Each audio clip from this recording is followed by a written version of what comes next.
오늘 우리에게 주시는 하나님의 말씀은 사무엘상 29장 6절에서 11절까지의 말씀입니다.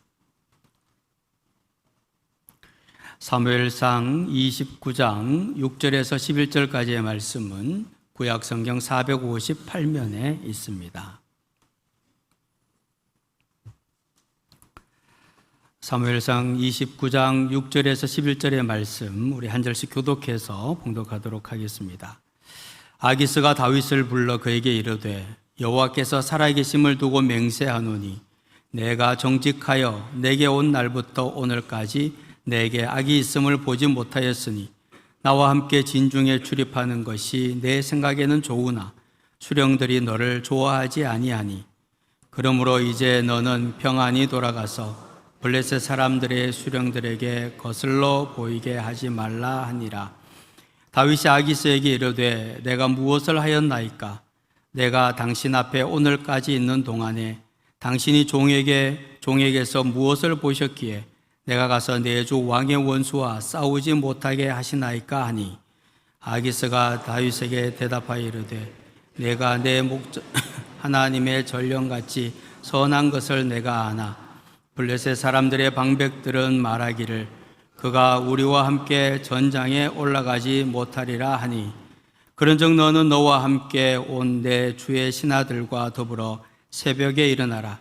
너희는 새벽에 일어나서 발거든 곧 떠나라 하니라. 이에 다윗이 자기 사람들과 더불어 아침에 일찍이 일어나서 떠나 블레셋 사람들의 땅으로 돌아가고 블레셋 사람들은 이스라엘로 올라가니라. 아멘. 해 뜨기 전이 가장 어둡다라는 말이 있죠.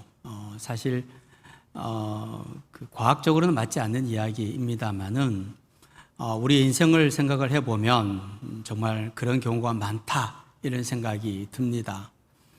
예를 들어서 요셉은 총리가 되기 직전까지 감옥에 갇혀 있었죠. 굉장히 절망적인 상황 아니었겠습니까? 출애굽을 한 이스라엘 백성들도 앞에는 홍해가 가로막혀 있고 뒤에는 애굽 군대가 쫓아올 때 정말 절망적이었었겠지만 그 앞에 홍해가 열리게 되죠. 에스더 시대 같은 경우에는 유대 민족 전체가 다 몰살을 당할 뻔한 그런 위기를 맞이하기도 하죠.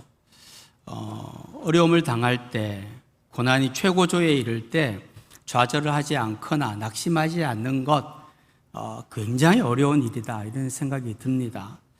예수님께서도 십자가를 앞에 두고 겟세마네 동산에서 이 잔이 내게서 옮겨지게 해달라는 기도를 우리 하나님께 드렸죠. 그러니까 이게 고난을 우리가 극복해낸다, 감당해낸다 이런 이야기가 그냥 함부로 할 수 있는 이야기가 아니다라는 것을 이야기할 수 있습니다.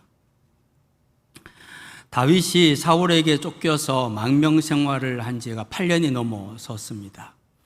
여러분, 이 망명 생활이란 게 어느 나라에 가서 편안하게 있는 게 아니고 광야에서 이곳저곳으로 옮겨 다니면서 생활을 해야 되는 것 아니겠습니까? 근데 혼자 몸도 아니고 자기 밑에는 부하 600명이 있고 그 600명과 함께하는 가족들이 또 있죠. 그러니까 대충 아무리 적게 잡아도 한 2,000명 이상의 사람들이 다윗을 바라보고 다윗과 함께 움직이고 있다는 겁니다. 그러니까 이게 보통 일이 아니고 너무너무 힘이 드는 거죠. 어느 날 그런 생각이 들었을 겁니다. 이제는 정말 그만 도망치고 싶다. 이제는 정말 어느 한 곳에 좀 정착해서 머물러서 살고 싶다. 그런 생각이 많이 들었던 것 같습니다. 그래서 곰곰이 생각을 합니다. 어떻게 할까? 그 생각 끝에 다윗은 아주 중요한 결정을 하나를 하게 되는데요. 사무엘상 27장 1절입니다. 다윗이 그 마음에 생각하기를 내가 후일에는 사울의 손에 잡히리니 블레셋 사람들의 땅으로 피하여 들어가는 것이 좋으리로다. 사울이 이스라엘 온 영토 내에서 다시 나를 찾다가 단념하리니 내가 그의 손에서 벗어나리라 하고, 다윗의 생각은 결국은 사울에게 붙잡혀서 죽을 거다. 이게 다윗의 결론이었어요. 지금은 그래도 내가 하나님의 도우심으로, 하나님의 은혜로 하나님이 지켜주셔서 이렇게 도망 다니고 있지만 이게 언제까지 가겠냐? 하나님은 언제까지 나를 도와주시겠냐? 내 생명은 내가 지켜야지. 이런 생각을 했다는 거예요. 약간 뜻밖이죠?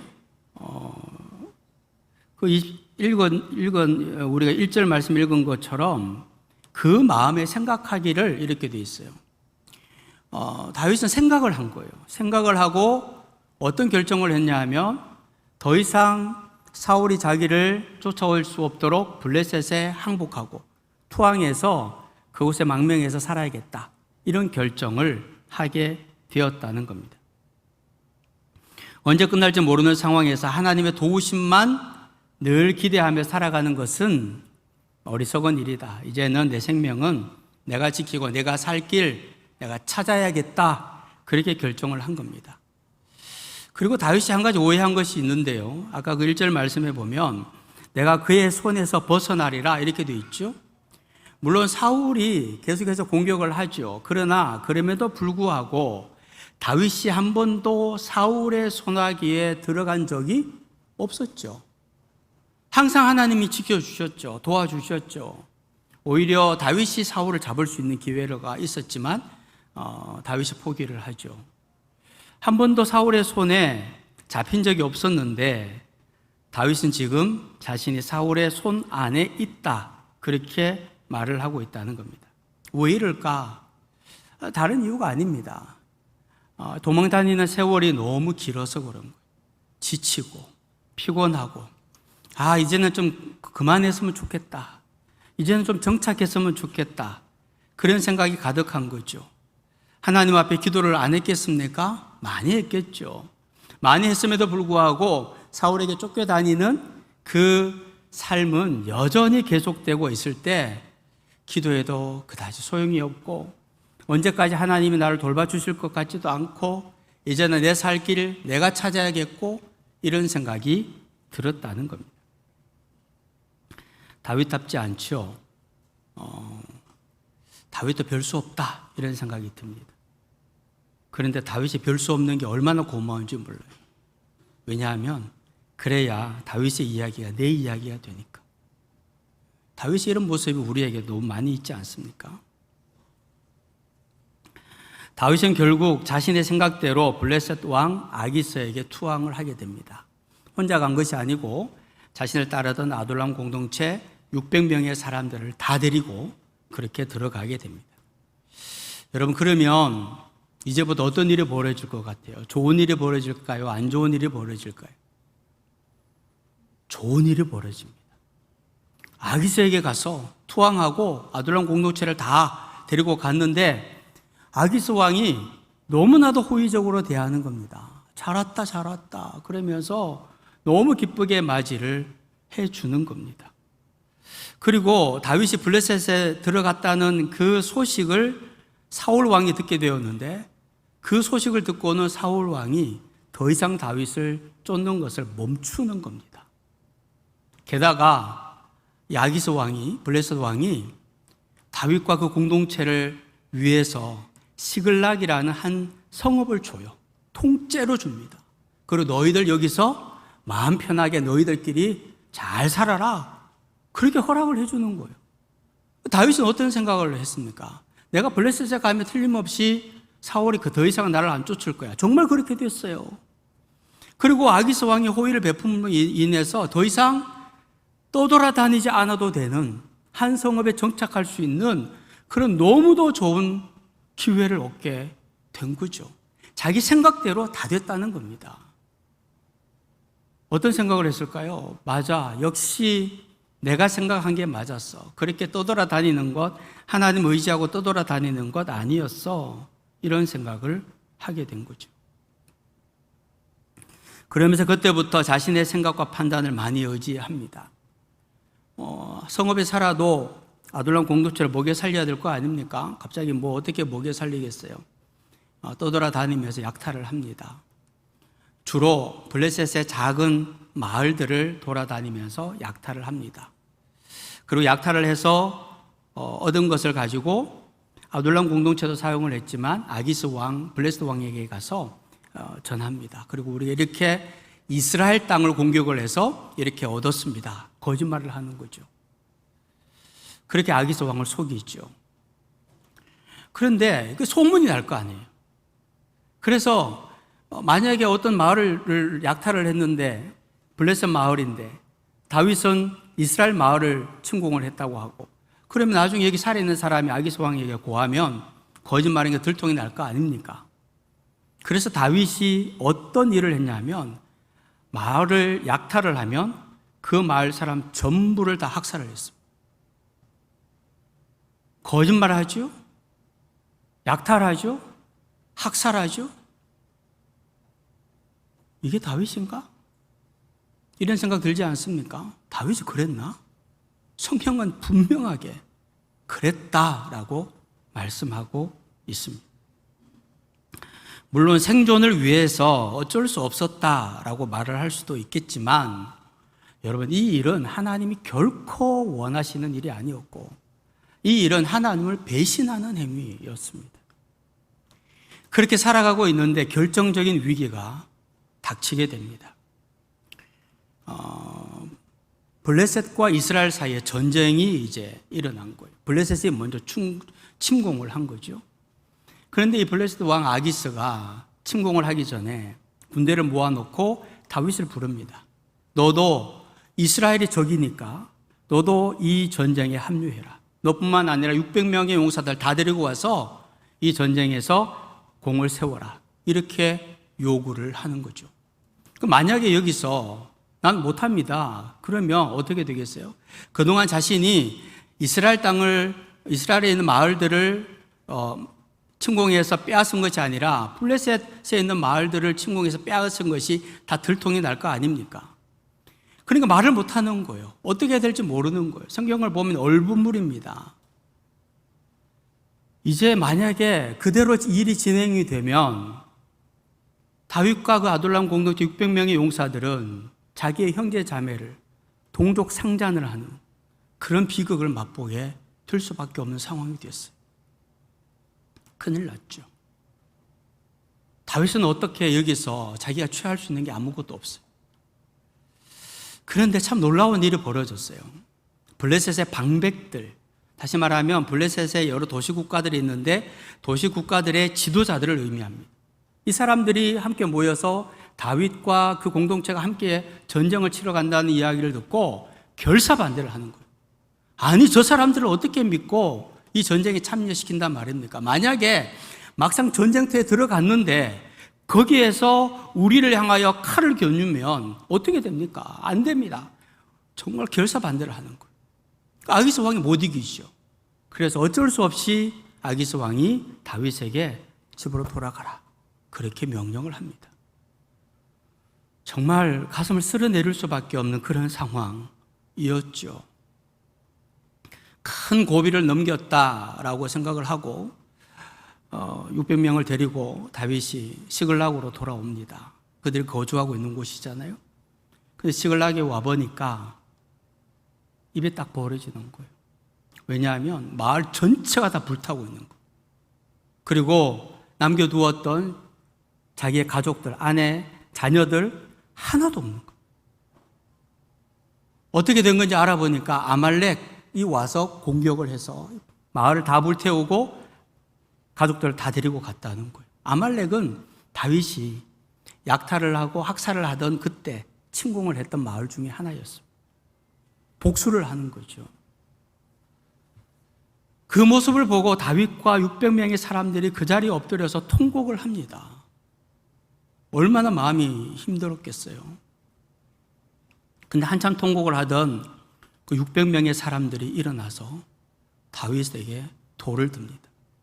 왜냐하면 자신들이 아기스 왕에게 잠깐 불려간 그 사이에 그 틈을 타서 아말렉이 와서 이 공격을 한 거거든요. 그러니까 모든 책임이, 당신이 그렇게 약탈을 하고 학살을 하지 않았으면 이런 일도 안 벌어졌을 텐데 당신 때문이다, 이렇게 되는 거죠. 다윗을 죽이려고 합니다. 그동안 쌓아왔던 모든 것들이 다 불타고 가족들은 잃어버리고 동고동락했던 부하들이 자신을 죽이려고 하는 상황이 되었습니다. 비로소 다윗이 정신이 드는 거예요. 내가 지금 뭐 하고 있지? 내가 왜 이렇게 살지? 내가 왜 하나님을 떠났던 거지? 비로소 정신이 들게 되었고 6절을 보면 30장 6절을 보면 이렇게 되어 있습니다. 백성들이 자녀들 때문에 마음이 슬퍼서 다윗을 돌로 치자 하니 다윗이 크게 다급하였으나 그의 하나님 여호와를 힘입고 용기를 얻었더라. 이게 다윗이죠. 다윗이 다시 그 자리에서 하나님 앞에 엎드리는 겁니다. 그리고 하나님이 주신 언약의 말씀을 기억하고 다시 그 말씀을 붙잡는 거죠. 하나님을 떠난 삶이 너무 잘 되니까 돌아올 생각을 못하고 계속 하나님에게서 멀리 갔던 거죠. 그에게 하나님은 사울이 주는 고통보다 더 큰 고통을 주심으로 다시 하나님을 보게 만드신 겁니다. 다윗은 제사장을 부릅니다. 블레셋 땅으로 들어가기로 결정할 때도 자기 혼자서 결정하고 생각하고 결정했는데 이제 다시 하나님 앞에 엎드리면서 제사장을 부르고 어떻게 할 건가 제사장에게 물어봅니다. 이 제사장은 하나님께 기도하고 하나님의 말씀을 전하죠. 쫓아가라. 아말렉을 쫓아가라. 근데 어디로 갔는지는 모르는 거예요.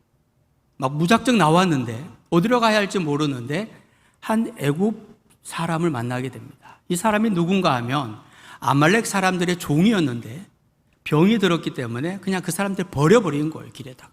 그 사람을 만난 거예요. 그래서 그 사람을 데려다가 치료해주고 먹여줍니다. 그랬더니 그 사람이 너무 고마워서 지금 아말렉이 어디로 가 있는지 정확한 위치를 알려주게 됩니다. 다윗과 그 일행이 쫓아가죠. 쫓아가서 보니까 이 승리에 도취돼서 술을 먹고 난리가 난 거예요. 그러니까 술을 먹고 완전히 취해서 잠을 자는 동안에 밤에 급습을 해서 그들을 진멸하고 그리고 자기의 가족들을 다 데리고 오게 됩니다. 정말 다행이었던 것은 아말렉 사람들이 여인들과 아이들을 노예로 팔려고 생포를 해갔단 말이에요. 그러니까 하나도 목숨에는 지장이 없었던 거예요. 아말렉을 진멸을 하고 자기의 가족들을 안전하게 다 데리고 올 수 있게 되었습니다. 그리고 돌아오는 길에 전쟁에서 전리품이 있을 거 아니에요? 그 전리품을 전쟁에 참여한 자와 참여하지 않은 자가 동일하게 나누는 아주 놀라운 원칙도 세우게 됩니다. 그리고 마침내 다윗은 이렇게 고백을 합니다. 30장 23절입니다.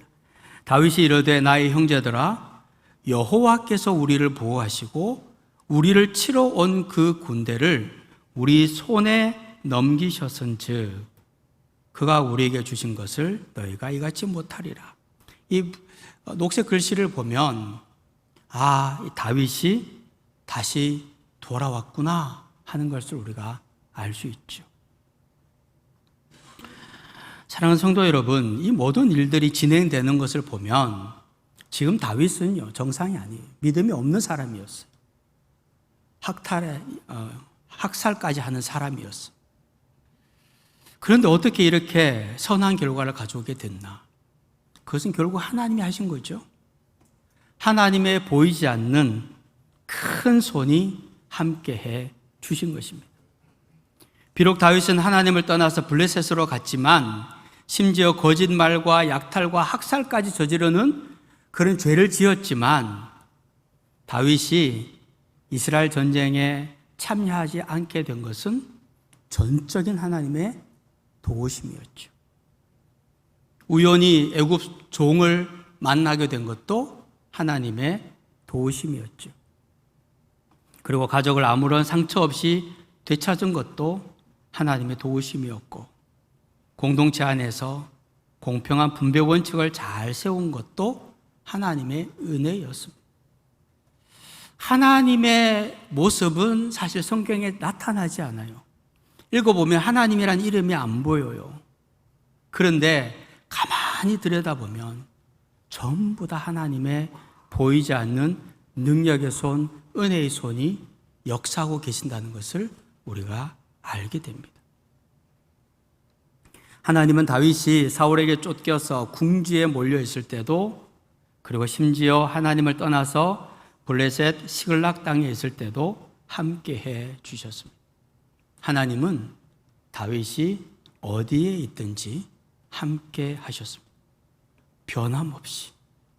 다윗에 따라서 하나님이 계셨다가 안 계셨다가 한 것이 아니라 언제나 다윗과 함께 주셨다는 겁니다. 이스라엘이 다윗이 참전하지 않은 그 블레셋과 이스라엘의 전쟁, 그 전쟁에서 이제 며칠 후면 그 전쟁을 통해서 자신을 그토록 괴롭히던 사울 왕이 전사하게 될 겁니다.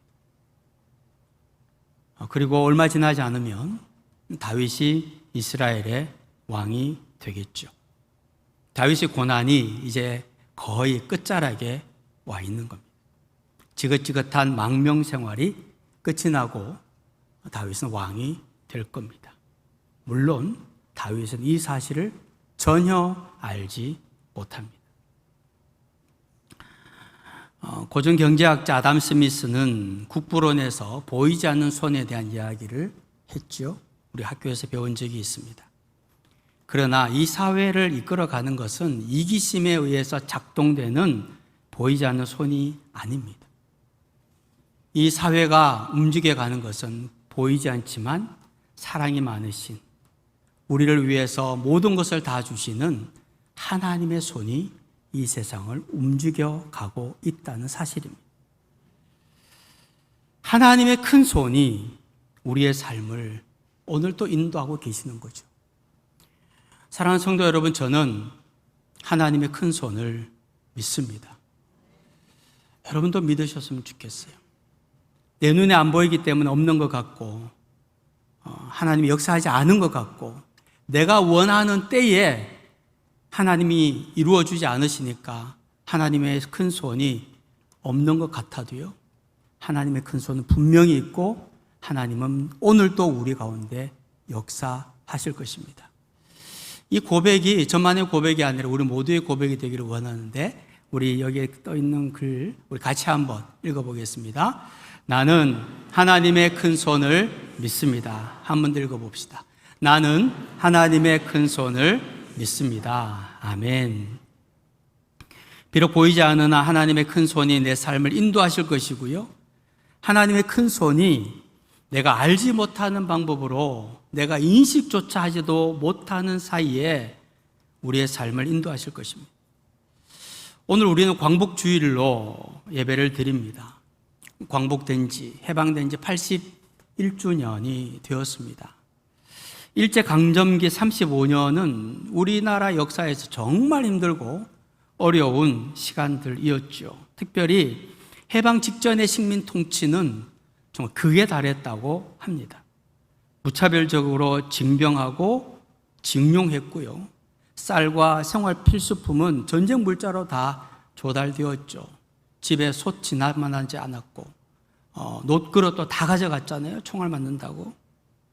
우리말은 사용이 금지되었고 신사참배가 강요되었습니다. 언제 끝날지 알 수 없는 그런 상황들이 계속되고 있었죠. 그런데 참 놀라운 것은 우리의 선조들은 그럼에도 불구하고 포기하지 않았습니다. 독립을 위해서, 해방을 위해서 끝까지 투쟁을 했죠.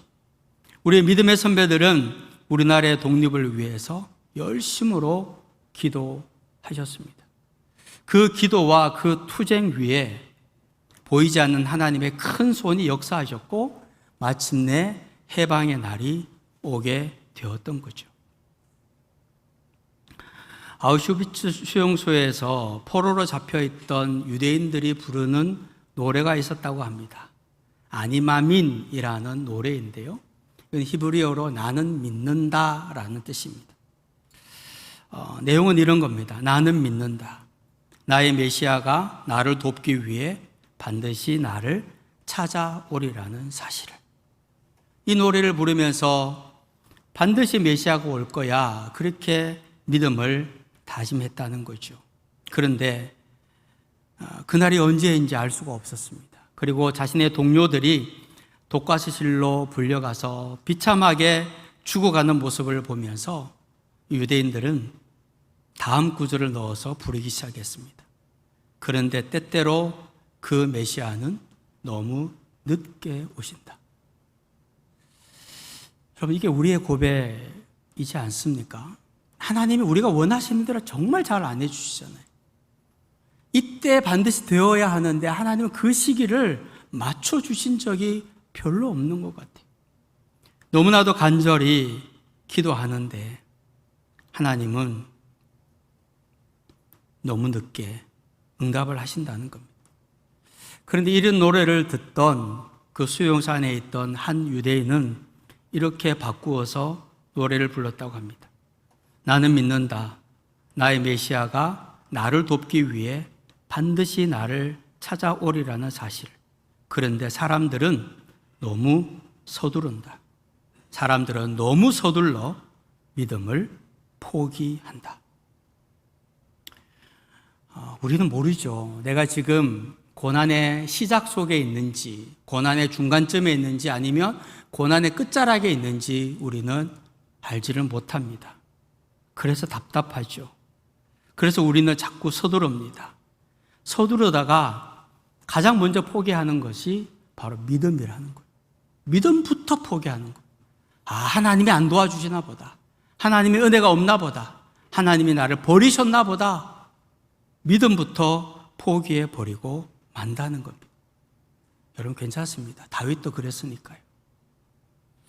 그러나 분명한 것은 다윗의 하나님이 바로 나의 하나님이고, 다윗에게 허락하신 그 보이지 않는 큰 손은 오늘도 나와 함께 하신다는 사실입니다. 사랑하는 성도 여러분, 두 가지를 꼭 기억하셨으면 좋겠어요. 힘들고 어려운 상황들이 많고 답답하고 해결되지 않은 문제들이 많겠지만, 모든 상황 속에서 꼭 기억하셨으면 하는 것 두 가지를 말씀을 드립니다. 첫 번째는 보이지 않는 하나님의 큰 손이 나와 함께 하신다는 믿음을 꼭 가지십시오. 여러분, 하나님 함께 하시고요, 내 눈에 안 보일 뿐이지 지금도 보이지 않으시는 하나님의 큰 손이 나를 붙잡고 계시고 인도하십니다. 이 믿음이 있는 자는 결코 망하지 않을 것이고, 그리고 하나님으로부터 힘과 용기와 지혜를 얻게 될 것입니다. 그리고 또 한 가지 기억하실 것은, 하나님께서 하나님의 큰 손으로 나를 구원하실 때는 그 다음에 나도 보이지 않는 손이 되어서 누군가와 함께 하겠다는 소망, 그 비전을 꼭 가지시라는 겁니다. 이 소망이 있는 자는 누군가의 생명을 구하는 예수 닮은 삶을 살아가게 될 것입니다. 살기가 쉽지가 않습니다. 이렇게 힘든 시대가 있었나, 그렇게 말씀하시는 분들이 많으시고, IMF 때보다 코로나 때보다 더 힘들다, 이렇게 말씀하시는 분들도 계시더라고요. 얼마나 많이 힘들고 어렵습니까?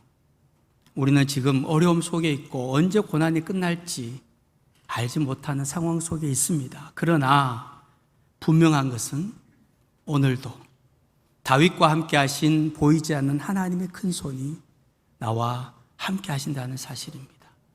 여러분, 잊지 마십시오. 하나님 도와주실 것이고 우리의 삶의 길을 인도하실 겁니다. 비록 힘든 여건 속에서 살아가지만 나와 함께 하시는 그 하나님의 보이지 않는 큰 손, 그 손 꼭 붙잡고 믿음으로 살아갈 수 있기를 주님의 이름으로 축복합니다.